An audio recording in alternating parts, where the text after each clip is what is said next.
ONG Bethelma, des actualités uniques, dynamiques et renversantes dans le journal TV. Université PEF, parcours études et formation, département formation en ligne. Université PEF, Malouchaoano ni Fampalalambauvau. Université PEF, l'excellence à portée de main. Rejoignez UPRIM, 5 filières au choix, paramédicaux, droit, gestion et management. UPRIM, Malouchaoano ni Vavo. Investissez dans une valeur sûre. Choisissez UPRIM.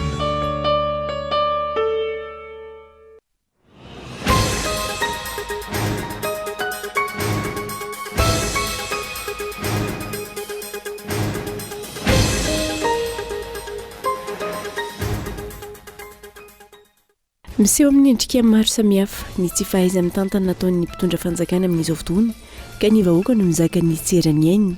Tsy fahaiza mitantana izay tsy niova tao anatin'ny 5 taona lasa ary mbola tsy maintsy aretany malagasy ho an'ny 5 taona manaraka indray. Mbola ho ratsy kokoa aza raha ny zava-misy ankehitriny no jerena.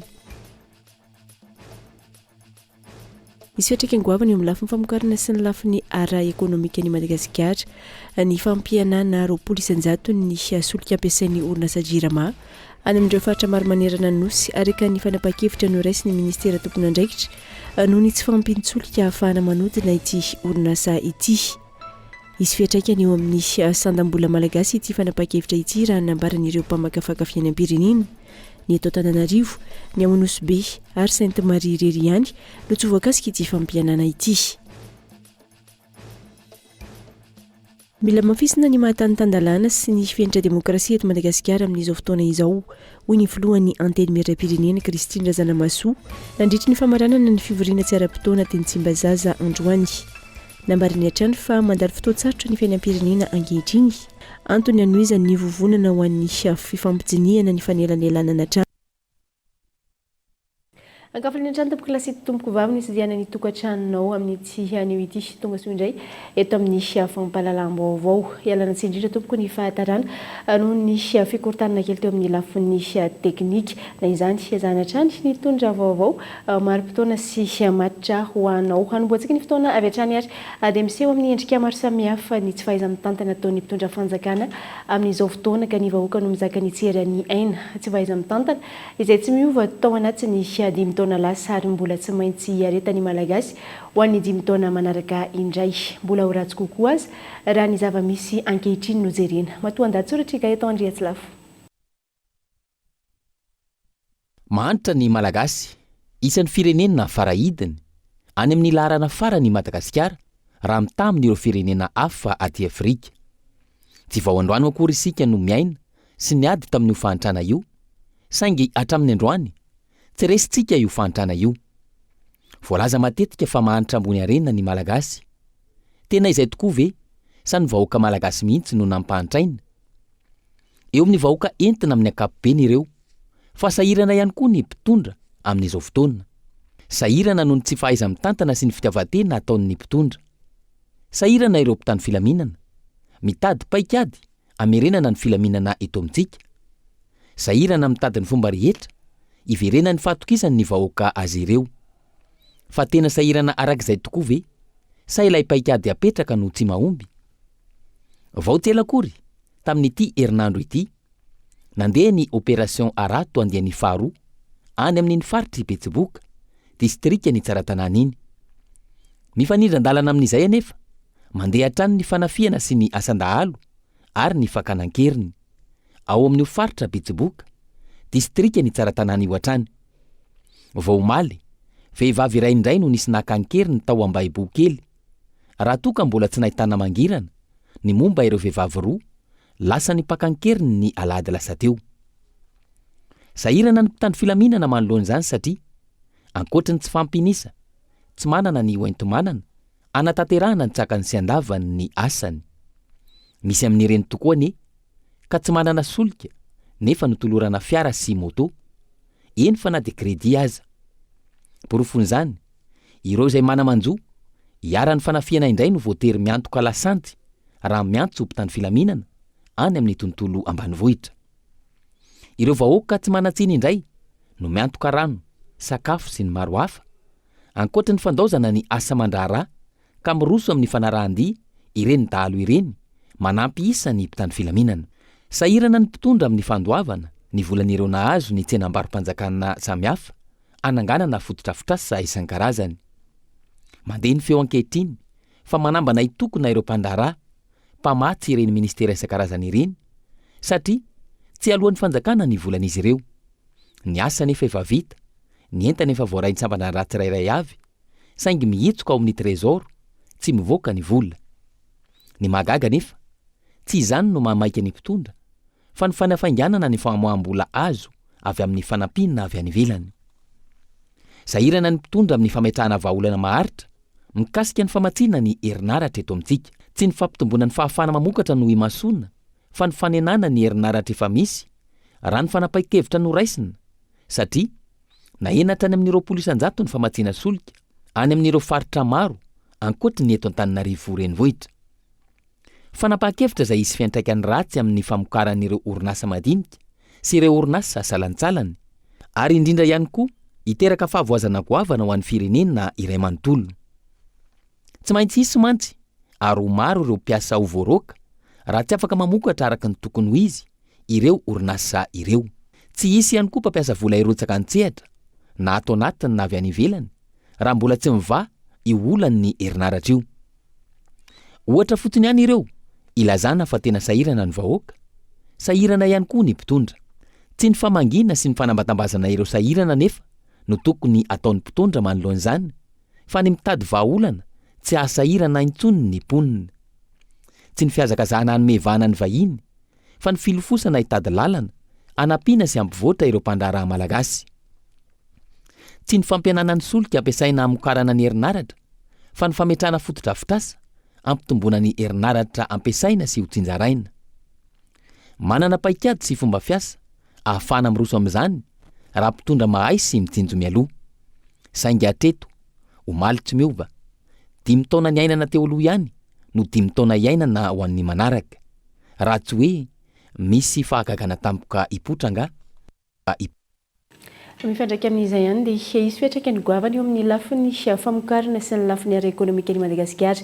Ny fampihenana 20,000 ny solika ampiasain'ny orinasa JIRAMA any amin'ireo faritra maro manerana ny nosy. Araka ny fanapahan-kevitra ny raisin'ny ministera tompon'andraikitra noho ny tsy fahampian'ny solika ahafahana manodina ity orinasa ity.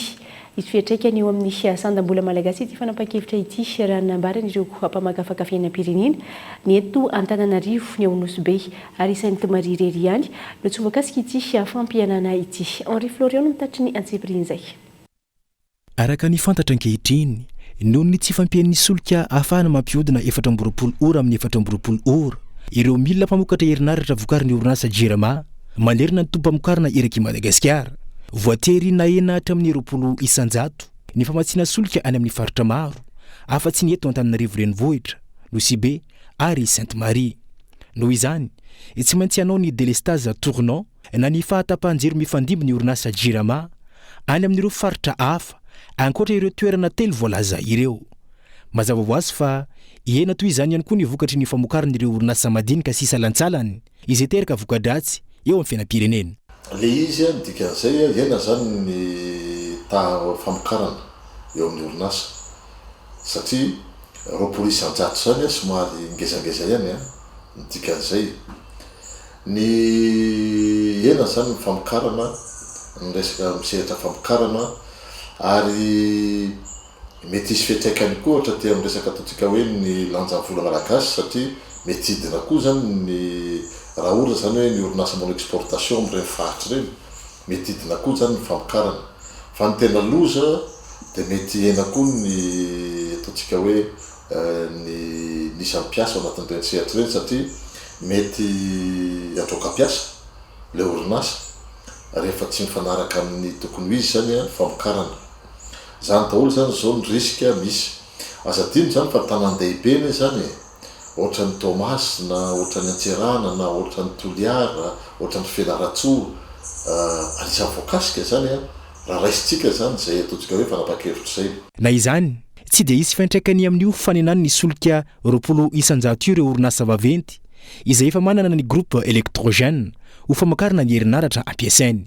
Itombo ny fanafarana avy any ivelany ka hiena trany ny sandany ariary noho io fanafarana tsy maintsy itombo io misy vahaolana tokony irosona fa ny finiavana politika avy amin'ny mpitondra fanjakana no lasa vato misakany osahirana mihitsy zany tsika raha resaka hoe herinaratra zany matin'izay ny mahagaga fotsiny a ahoana moa zany tsika tsy mieritreritra mihitsiny a ampiasa ny tsimororo ny angovo aria ny solika aria tsimororo manina moa tsika tsy mampiasa ny entona na hoe ny gazy aria sakara reo ne zany zao ataotsika hoe fa pelatanatsika eo raha hoe par rapport amin'ny hoe ny Madagasikara ny ampy any le izy raha hoe ny lainy eto Madagasikara zany fa raha manao exportation ngamba de hoe mety sahira kelina kokoa fa ny tiako resahana zany hoe tokony misy vision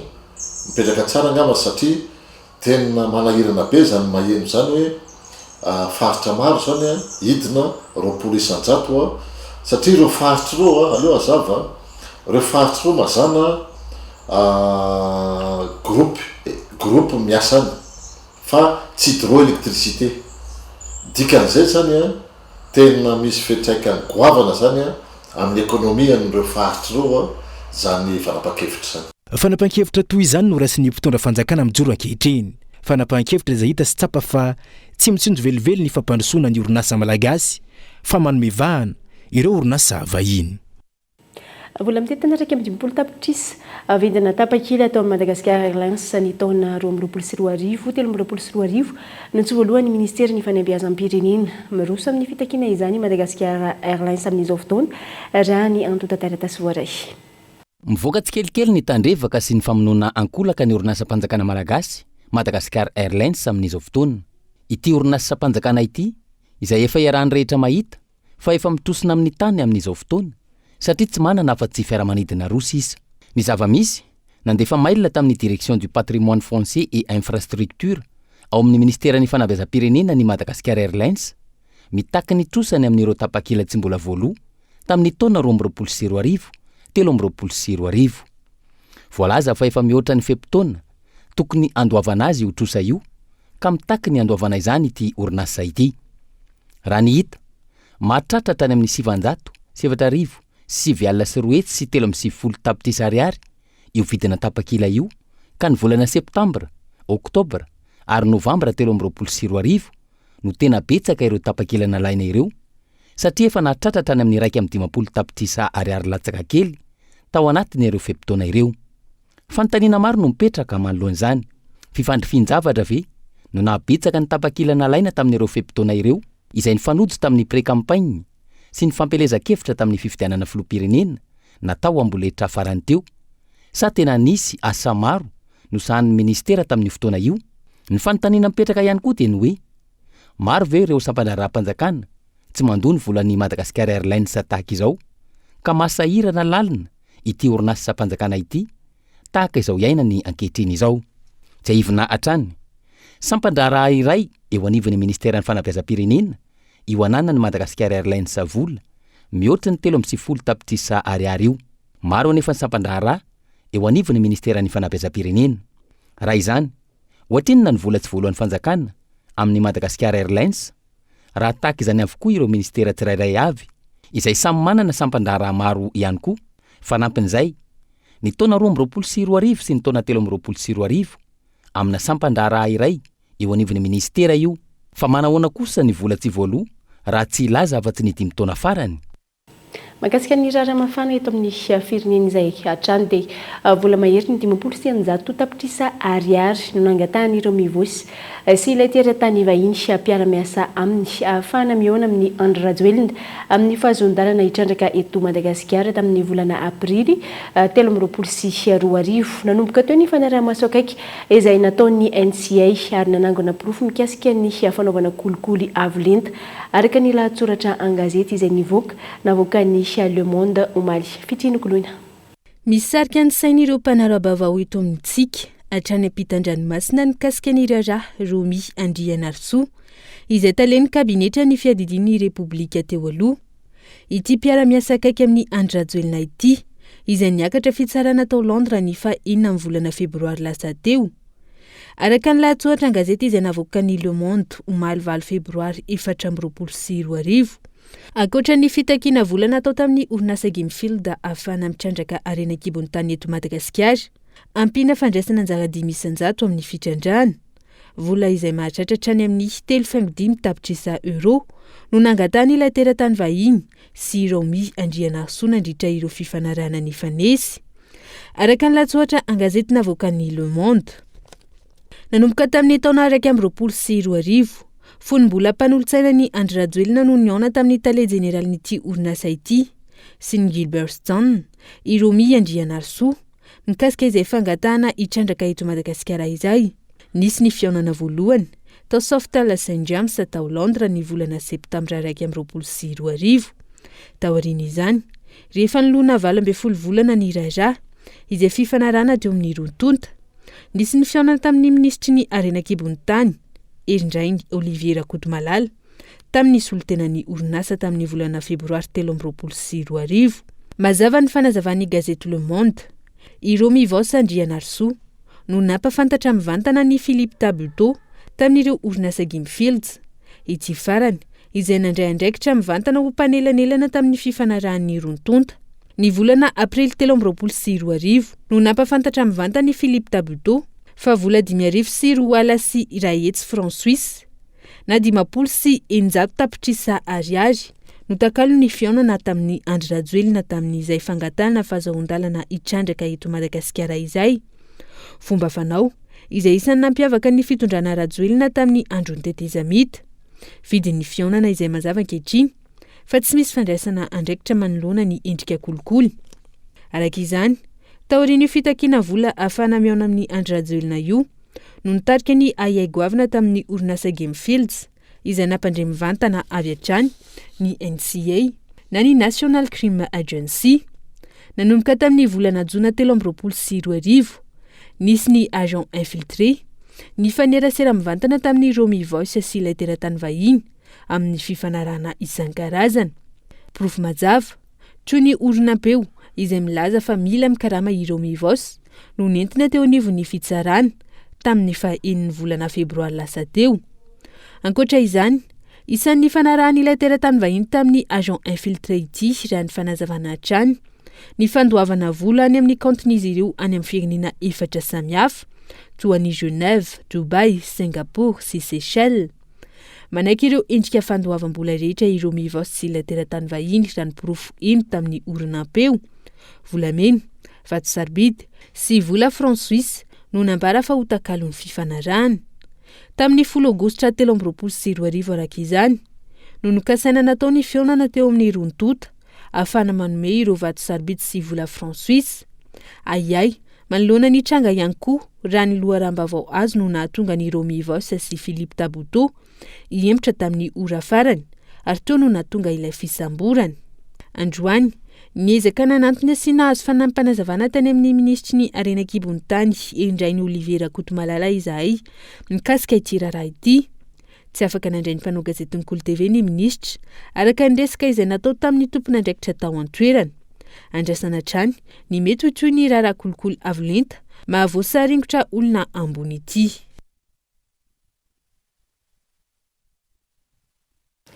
Mila mafisina ny mahatanitandalana sy ny fenitra demokrasia eto Madagasikara amin'izao fotoana izao. Hoy ny filohan'ny anteny miram-pirenena Christine Razanamaso nandritra ny famaranana ny fivoriana tsy ara-potoana teny Tsimbazaza androany. Nambarany hatrany fa mandalo fotoana sarotra ny fiainam-pirenena ankehitriny. Antony anoiza ny vovonana ho an'ny fifampijaniana sy ny fanelanelanana hatrany ny dinika ho an'ny fanavaotam-pirenena.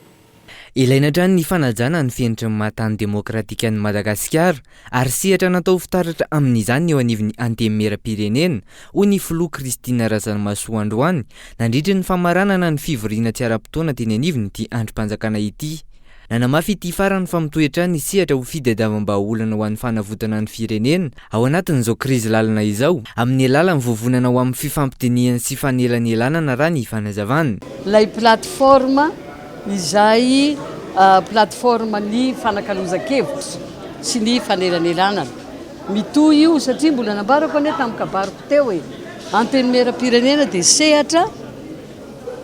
sehatra hifanankalozan-kevitra ary misokatra ho an'ny rehetra ka izay indrindra ny tadiavana mandrakariva tadiavana vahaolana ho fanasitranana ny fireneny sehatra fanajana ny fainatra demokratika ny antenimera-pirenena dia mihaino ny olona rehetra tsy hakanavaka na iza izy na iza sehatra mihaino ny vondrokery rehetra na iza izy na iza mandalo lalatsarotra ny fiainam-pirenena amin'izao fotoana izao saingy ilaina ny miatrika izany ampitoniana ho etrany ny filohany antemimera-pirenena zovo moany tsy maniry an'izany atao hoe filaminana sy fitoniana zay nane no tiantsika sy akasitrahantsika malagasy fa ny tanjona ane anankiray dia ny tanjona ny fandrosoana sy ny fanatsarana ho an'ny firenetsika ary ny aravona ny hery avondrona ny fahaizana sy ny fahalalana rehetra isorohana anyity lalatsarotra andalovan'ny firenena ity satria mbola ao misy ny tsy fandrimpahalemana ao ny fahasarotany vidim-piainana midangana mbola hatrehina ihany koa nefany mety ny hisy ny amin'izao fotoana mahabe ny ranolorana sy ny voajanahary izao fa zany rehetra zany dia tokony mba samy hanana fijery miorina tsara tondry fa tsy alefa amina zavatra hafa akory fa ireny moa zany dia taratra ny amin'ny persoara taratra ny hoe ato amin'ny antenimera-pirenena dia ny vondrona ny hery politika rehetra ny faran'androany tena anivo ny antemimera-pirenena Tsimbazaza ny fivoriana tsy ara-potoana izay naharitra 12 andro nandiniana ny lahadinika napetraka ny gouvernemanta isan'ny lahadinika tamin'izany ny fandaniana ny volavolan-dalàna misa 2 ny lalàna 2014-020 na ny volavolan-dalàna natao ifehezana ireo vondrom-bahoaka itsinjaram-pahefana teo ihany koa ny lalàna laharana fa ohatraohatra 2 tsipika 424 izay mifehy ny fehezan-dalàna fa mahaizana malagasy isan'ny vetivety ao anaty dokam-barotra fo isika ny miverina eto aoriana izay ao anatin'ny tapany faharoa ny fampahalalam-baovao rehefa avy eo ary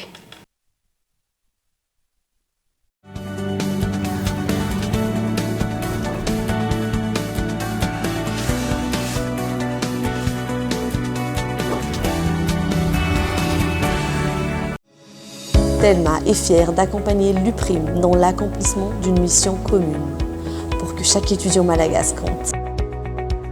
Baobab Banque Madagascar et l'université UPRIM forment un partenariat solide depuis 9 ans. Ensemble, libérons le potentiel de l'UPRIM.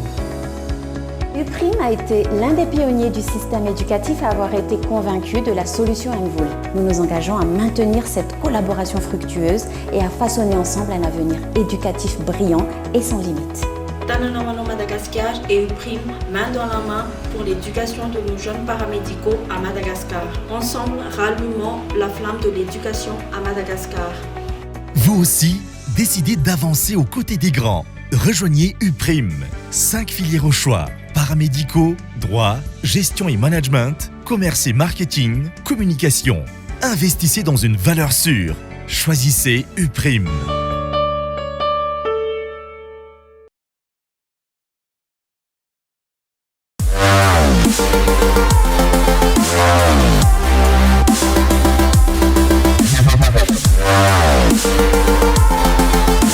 Découvrez de nouvelles sensations. La Fibre Go est chez vous pour 99 000 AR par mois. Oui, vous avez bien compris, 99 000 AR seulement. Et maintenant, dès l'atteinte du flux, vous pouvez le recharger facilement. Abonnez-vous vite en Télémashop.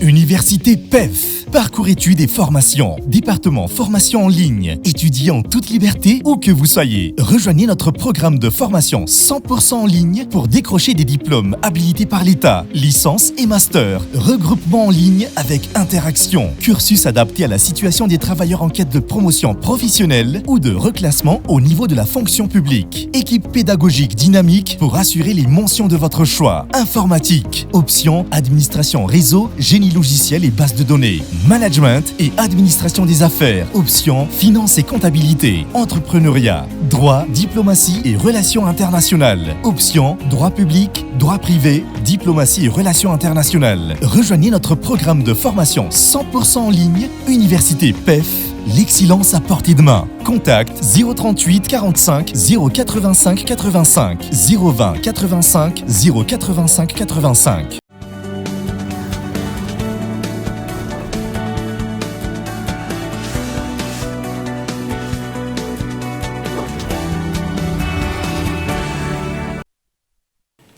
Atao verina somatsara tanatin'ny tapany faharoany fampahalalam-baovao mahakasika ilay mpanjono tratra avy hatrany ary dia voasambotra ireo tompony sambo izay tratra tany amin'ny nosy Seychelles nentina nanjanona dingadingana na concombre de mer tsy ara-dalàna.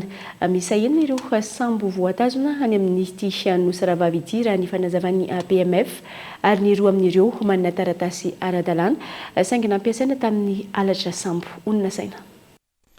Toy ny raharaha voasarignitra ireo mpanjono malagasy tratra tany amin'ny nosy Providence Seychelles izay voasambotry ny Seychellois noho ny fanjonona dingadingana na concombre de mer tsy ara-dalàna. Taorian'ny fanairana teto amin'ny fahitalavitra Cool TV FM omaly amin'ny hoe ireo mpanjono ihany no andraisan'ny fanjakana malagasy fepetra fa totazany potsiny ireo tompontsambo sy atotonikotrika. Androany nanambarany tompona andraikitry ny agence portuaire maritime et fluviale na ny APMF fa nosamborona ihany koa ary anaovana fanadihadiana amin'izao fotoana ny tompon'ireo sambo ireo.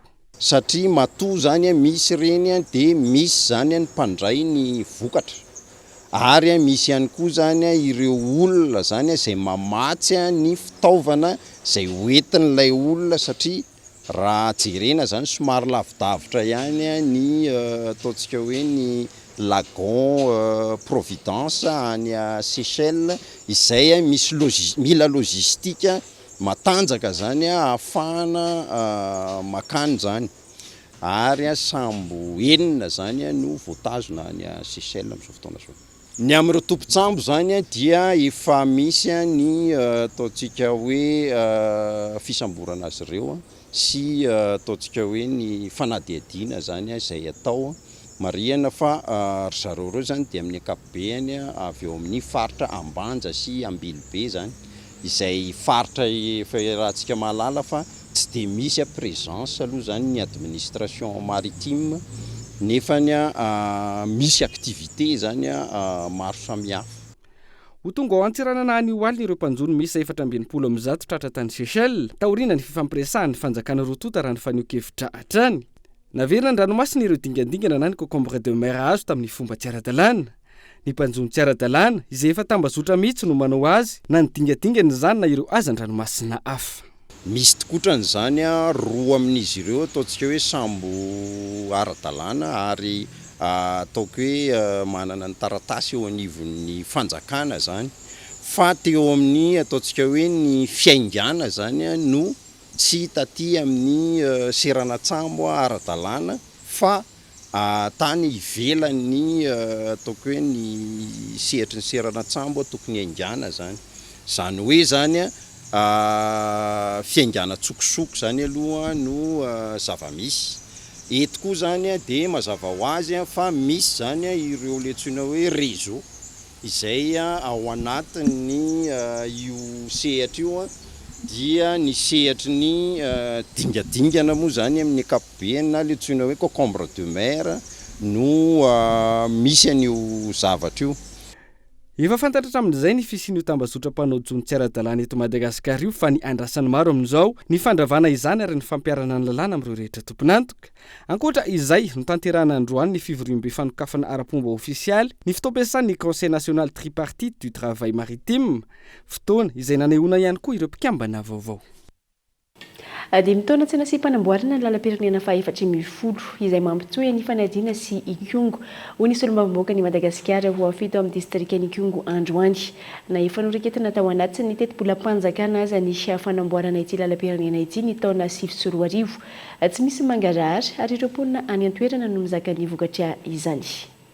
vahoaka manetsiny ao amin'ny distrika ny konga kehitriny no misedra fahasahiranana vokatry ny tsy fisian'ny fanamboaran-dalana amin'ny lalam-pirenena fa 410 izay mampitoa ny fanadina sy kongo hoy ny solombavam-boaka ny Madagasikara voafity tany an-toerana androany.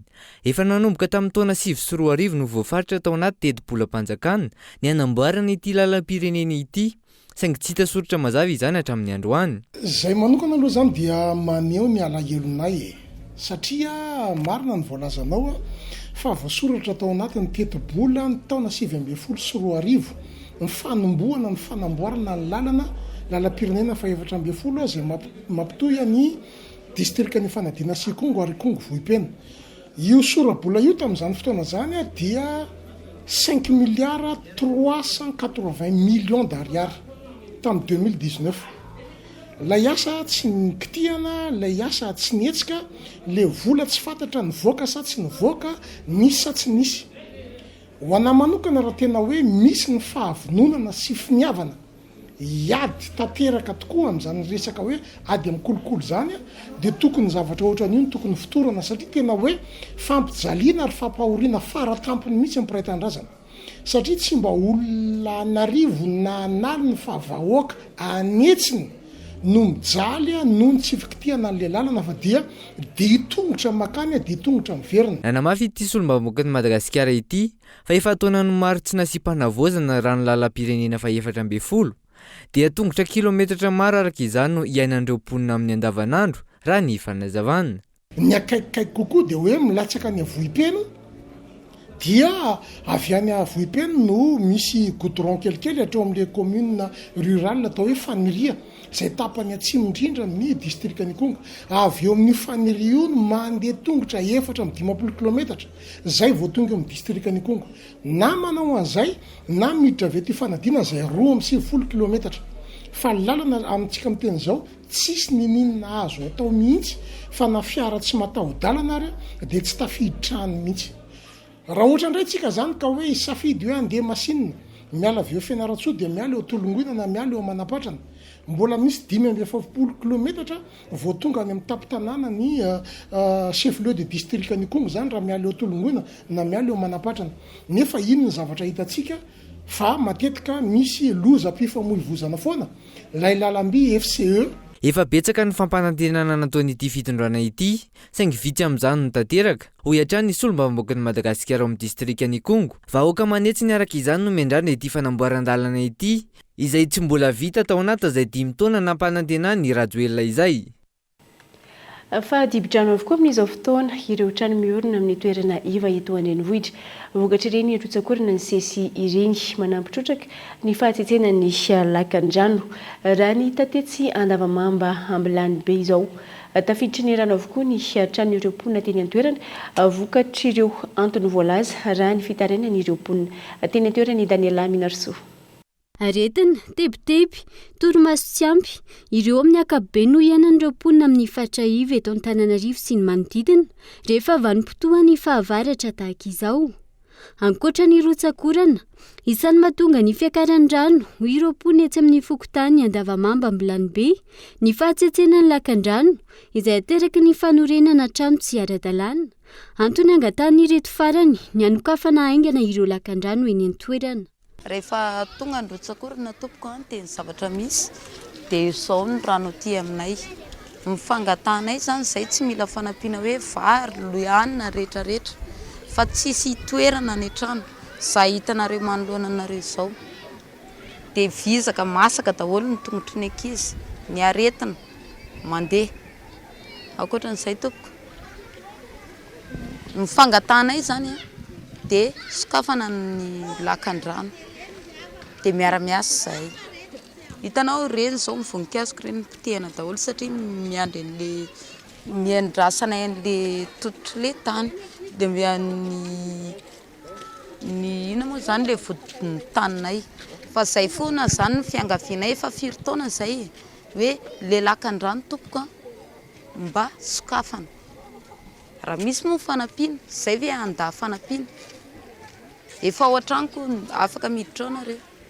Le situation mahazo anay eto zany rehefa tena avy ndrona rehefa miditra ohatran'izao dia mijaly be mihitsy zay ny rano zany miakatra moa ny zavatra maiangaviana zany mba hoe mba fisokafanyity dalina ty mihitsy zany satria iny zao feno trano daholo asian'olona trano daholo amin'iny dia le dala zany tsajay le olona mihitsy dia anka mitampina le izy dia tsisy ivoan'le raha mihitsy dia zay mahatonga le rano mitsofoka ao an-trano dia zao ohatr'izao foana isa-taona mahazo le madama ato ty madama ty zany taim-bahoaka rehetra tsikepiny eny ambony anaty tranonao daholo dia mahazara maiangavianay zany mba hoe mba misy midina zany le lehibe dia mba mijeriny aty ambany tanàna fa tena mba mijaly zay.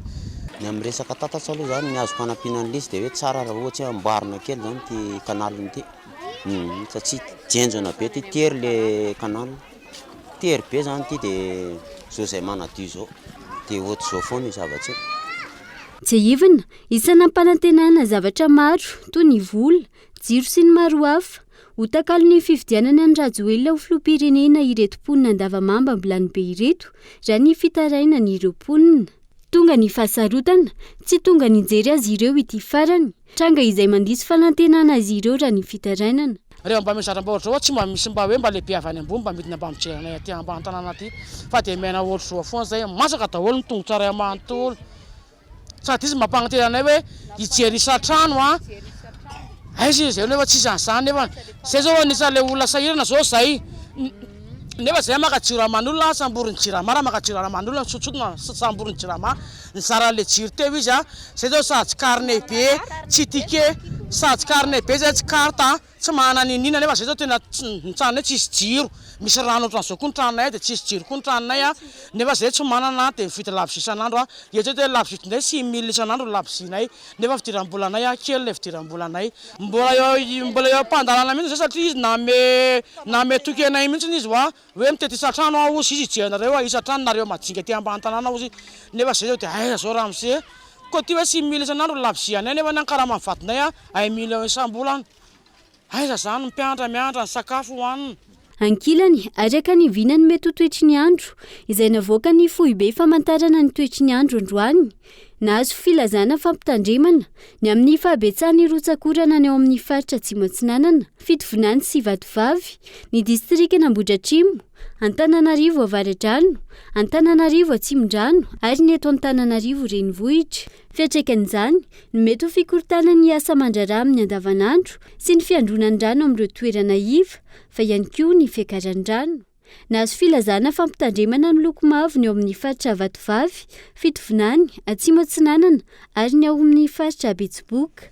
Filazana fampitandremana miloko maitso ho an'ny faritra Analamanga, Sofia, Diana ary ny tapany Avaratsy Aloatra Mangoro. Toy ny raharaha mampifanolana ny kooperativa mpitaterana sy ny commune Ambohidratrimo tsy niverina tamin'ny fanapahan-kevitra ny fiadidina ny tanàna fa nitazona ny zotra vaovao Vasakosi Ambohidratrimo. Nosokafana tamin'ny kooperativa rehetra ny andrana nandritra ny iray volana meloha ny andraisana fanapahan-kevitra. Ny farana tamin'ny fahitana marimaritra iraisana ireo mpisehatra amin'ny fitaterana amin'ny zotra D miazo any Ambohidratrimo. Androany nafana ny adihevitra teo amin'ny kooperativa mpitatitra ny ATT, ny UCTS ary ny commune Ambohidratrimo manoloana ny zotra vaovao Vasakosi Ambohidratrimo sy ny fiantsonan'ny fiara. Ngalany enosialy izy hialy eto Ambohidratrimo nefa ny ambanintsena izy ho esoritsika. Manahoana re le patron atsika. Le patron atsika le teneniko zany le mpanjifa atsika zany le teneniko. Nisy tokony hialy eto Ambohidratrimo nahazatra azy. Ny olona tadio tsara fa izay mahazatra anazy ny masaka ao an-tsainy.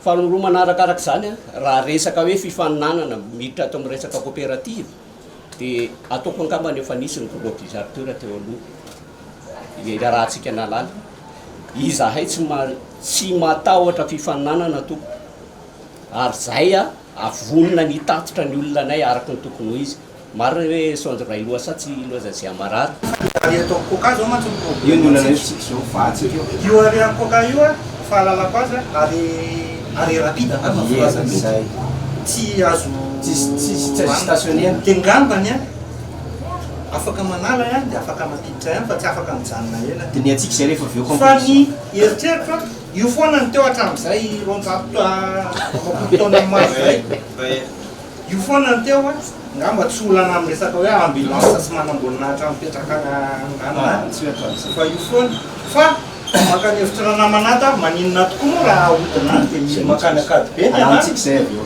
afaka atao zany fa le alaka misy mijanona eo mihitsy zany iny ny tena ilain'le busina lakamisy. Tsy niematra tamin'ny fanapa-kevitra efa noraisiny teo anivon'ny fiadinan'ny tanàna Ambohidratrimo ny amin'ny fanokafana ny zotra Antananarivo Ambohidratrimo.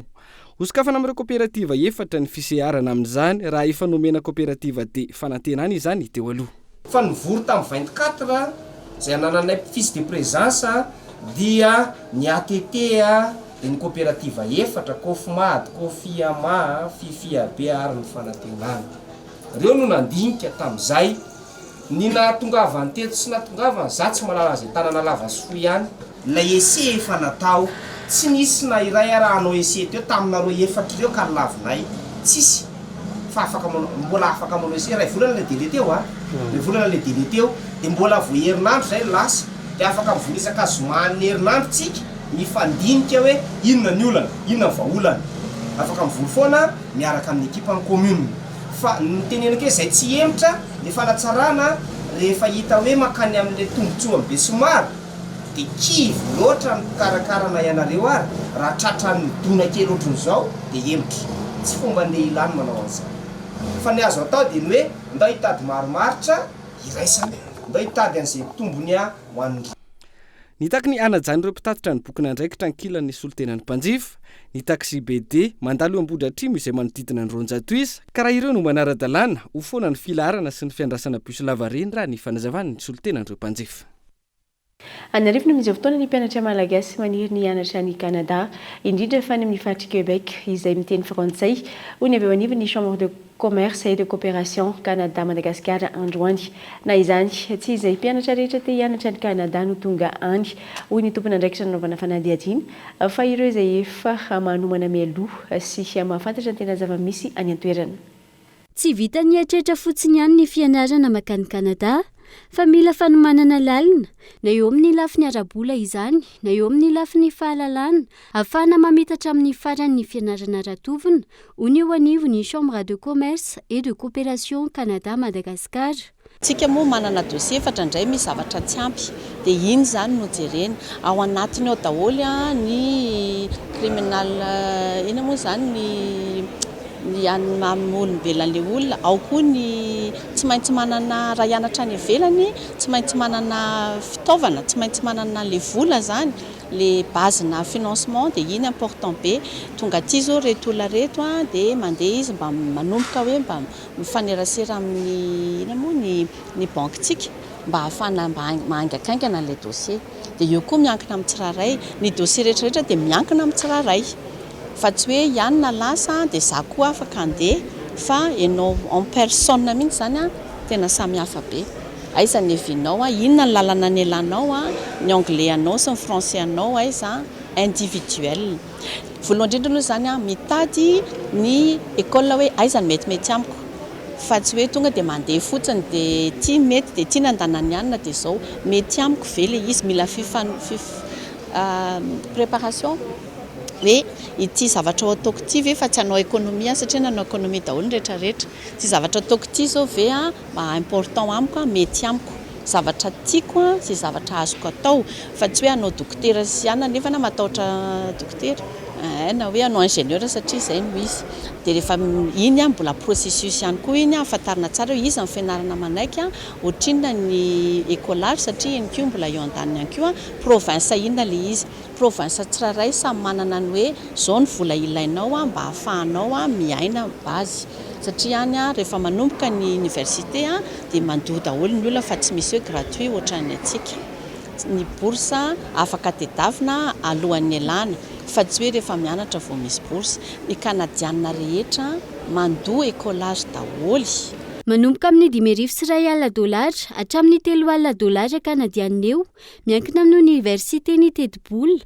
mamita atao mpianarana iray ao Canada sy ny manodidina lafolafo kokoa izany ho antsika malagasy sy ireo vahiny hafa antony tokony ilofosan'ireo manam-pahafana ny hianatra ny toerana hoy ny tompony andraikitra tsy le hoe ataovy ny fianarana fa ngo tsy vita contraire ny ihany hoe amin'izao fotoana hoe ataovy ny fianarana appliqueo io menarana le niteneniko teo hoe compétence de base, compétence essentielle na hoe basenao mihitsiny hoe mahay se débrouiller, mahay mitady information afaka miasa sady mianatra satria rehefa tonga amin'le fiasany tsy théorie fotsiny noentinao amin'le CV fa tena hoe fa ahaizana zany le izy afa débrouillardise dia miasa le ankizy mandritra ny sady mianatra izy miasa dia tonga ny vita amin'ny fianarana eo amin'ny 2 taona 3 taona eo tonga izy dia mety efa mahita asa dia afaka koa izy mahazo manao an'le hoe demande d'immigration de résident permanent. Jeivana nanomboka androany tetsy Ivandry ary farana rahampitso ilay hetsika Education Global Expo izay karakarain'ny Fan Education sy ireo mpiara-miombona antokamina ny ivelany. Tanjony hetsika ny hanomezana torolalana manokana ireo mpianatra malagasy maniry ny andrato fianarana any ivelany. Manana vavandray ny anivony ny tany Madagasikara na ny Chambalika raha ny marimarina kokoa tonga eto amin'ny plateau isy fifaliana Andriana Jaina miarabanao mikarakara kilalao ny Chambalika amin'izao fiomanana amin'ny fetin'ny mpifankatia izao manao mikasika izay. Miarahaba ny Laria dia miarahaba ny mpanaraka ny Vaovao TV zahay avy amin'ny Telma zany hoe marimarina kokoa ny Chambalika moa zany dia jiro mandeha amin'ny alalan'ny hery masoandro vokatra avy amin'ny Telma izy io ary zahay amin'ny Chambalika dia mikarakara lalao mandritra ity Saint-Valentin ity io lalao karakaraina io dia mandefa videonareo ho an'izay mpifankatia mandefa vidéo na TikTok dia takenareo ny Telma Madagasikara raha ohatra ka kaminareo anao vidéo dia afaka ataonareo amin'ny commentaire amin'ny Telma Madagasikara koa ny fionanareo tantaran'ny onanareo zany dia zay voalohany zany hoe milona voalohany tsara indrindra zany vidéoany dia mahazo kit solary fan avy aty amin'ny Chambalika sady mahazo fisakafoanana n'olon-droa amin'ny restaurant makay lunch ao anala mahitsy ho amin'ny faharoa kosa dia mahazo power box dia fahatelo fa efatra amin'ny fahadimy mahazo smart iFil Prime le mpifankatia zany samy mahazo daholo dia ny daty farany andraisanay an'ilay commentaire na le vidéo amin'ny TikTok ny 9 febroary avy izao ary ny daty itenenanay anareo hoe reto nahazo aleloka ny 7 febroary avy izao. Onao fifaliana ianareo ve manao ny fifidianana hoe iza ny tsara sa ohatran'ilay mahazatra hoe mitagy olona hoe mba sy j'aime ity dia any ye afaka mitagy olona reo fa zahay no misafidy hoe iza ny tena hoe touché indrindra nay zany ho an'ilay vidéo na commentaire konko afaka tantaranareo fotsiny le izy. Misy hoe fetim-potoana fetra-taona ve takino anatin'isa hoe izay mpifankatia ohatra hoe tsy voatery mivady fa izay mbola mifankatia fotsiny. Ye tsy voatery mpivady fa na mpifankatia tsotrinareo dia afaka manao an'ilay izy na mpivady konko afaka manao daholo. Ye ankoatr'izay dia tianay manamarika fa ny Chambalika dia manana vokatra anankisy ao anatin'izany ny 200X ny 200X dia lampy tube anankefatra miaraka amin'ny détecteur de mouvement dia boîtier afaka isargena téléphone ary panneau 15 watts miaraka aminy izy io dia azo alotsy kelikely izay mampiavaka ny Chambalika moa zany dia le izy azo alotsy kelikely daholo ny vokatra anay ary ho an'ilay 200X io zao dia raha etsy ariary mipetrabola voalohany ary 700 ariary isan'andro ny alohanareo mandrapa efanareo vidin'ny ray manontolo misy anay eraky ny Telma Shop misy koa ny grossiste dia misy ny animateur mivezivezy eraky Madagasikara. Iverena kely makasika ny ilay kilalao misy fetrany ve hoe vidéo mandritra an'izao seconde na minitra takinareo? Ny angatanay zany dia hoe vidéo fohy fotsiny le izy zany hoe ataonareo zany izay afohifohy anazy fa tsy misy hoe seconde na hoe 3 minutes tsy misy minute iandrasanay zany fa rehefa ohatra ka vidéo ana rencontre anareo dia romantique le izy izay. Ampatsiahivo ary ny daty farany andraisanareo an'izay vidéo fanamarinana ny fety mifankatia izay. Ny daty farany andraisanay na le commentaire na le vidéo ana TikTok ny 12 ny volana febroary avy izao ary ny tenenanay anareo hoe reto ny mpandresy dia ny 7 febroary ho avy izao. Sorato.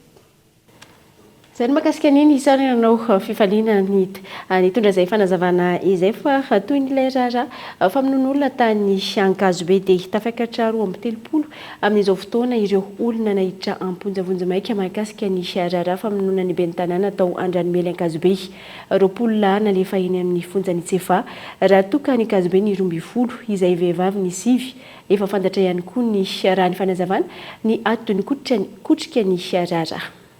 Olona 420 indray no voasambotra natolotra ny fampanoavana atao ankazo be makasika ny raharaha famonoana ny ben'ny tanàna atao Andranomely.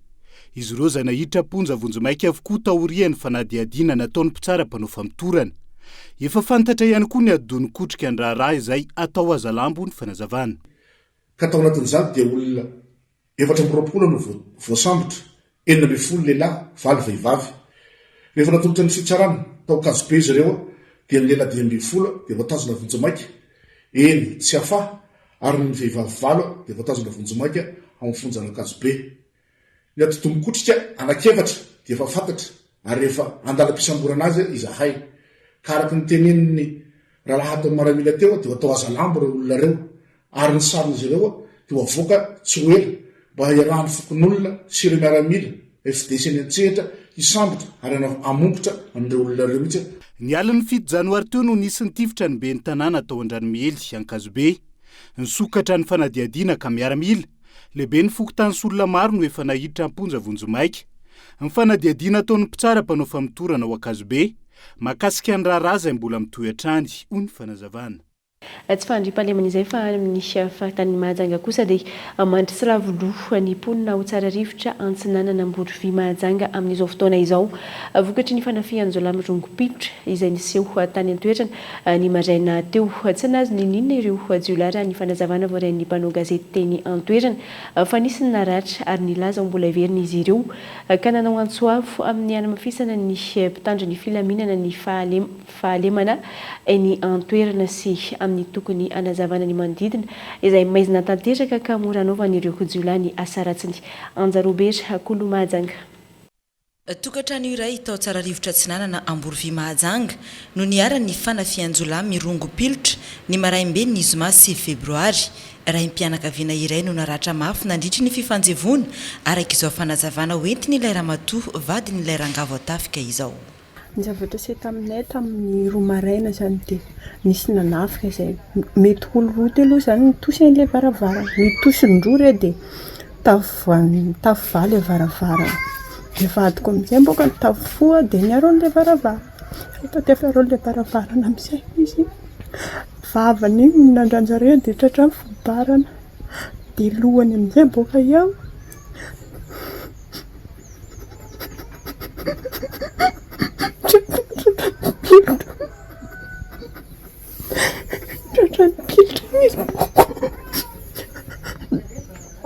Fatratra pilitra izy naratra be amin'n'ady izany tenenilelana taminazy ampitony lafa maky dia rehefa vity amin'izay izy miteny sy apetrako ty dia nongotany ty raty dia niavatany izy satria ilay mpangalatra mamiditra nihiditra mihitsy nienina fotsiny lony rola nitosy varavarana fa raha manodidina zany niteny hoe mety 720 terià satria re miaraka amin'ny pilitra.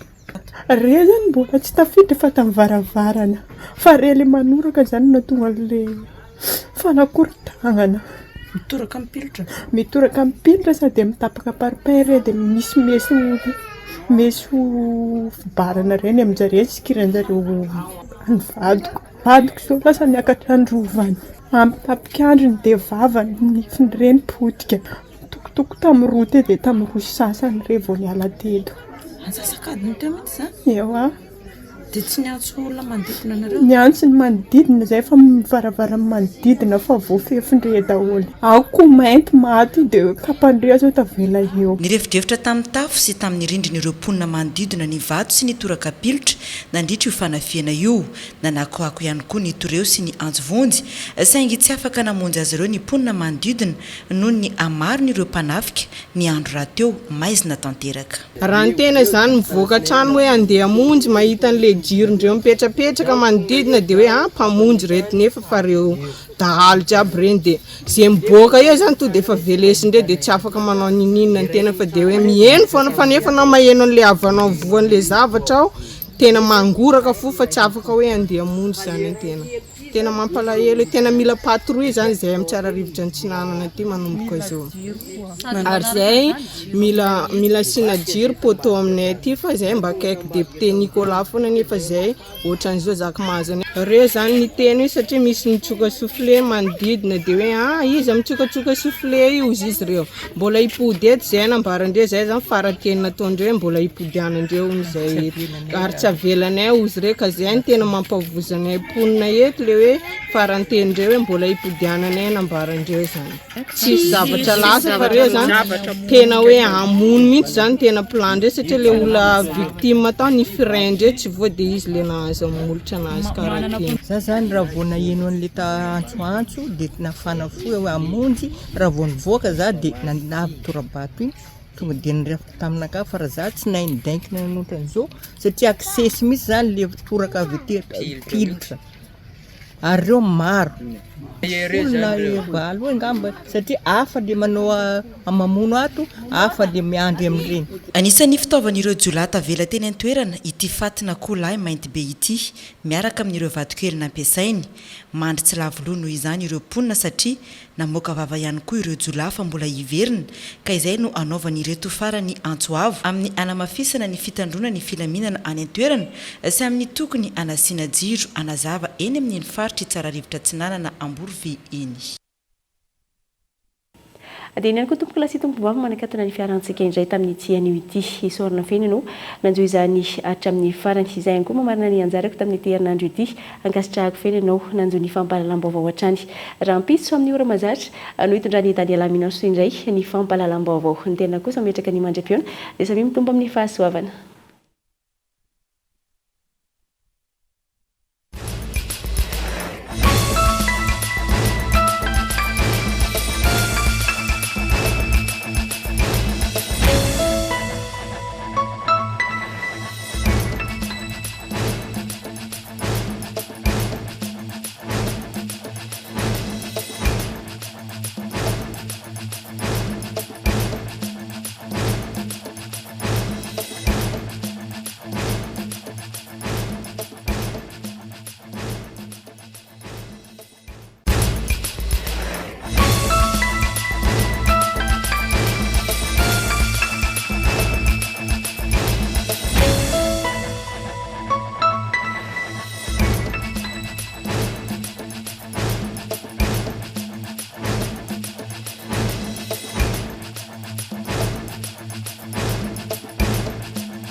Rejoignez UPRIM.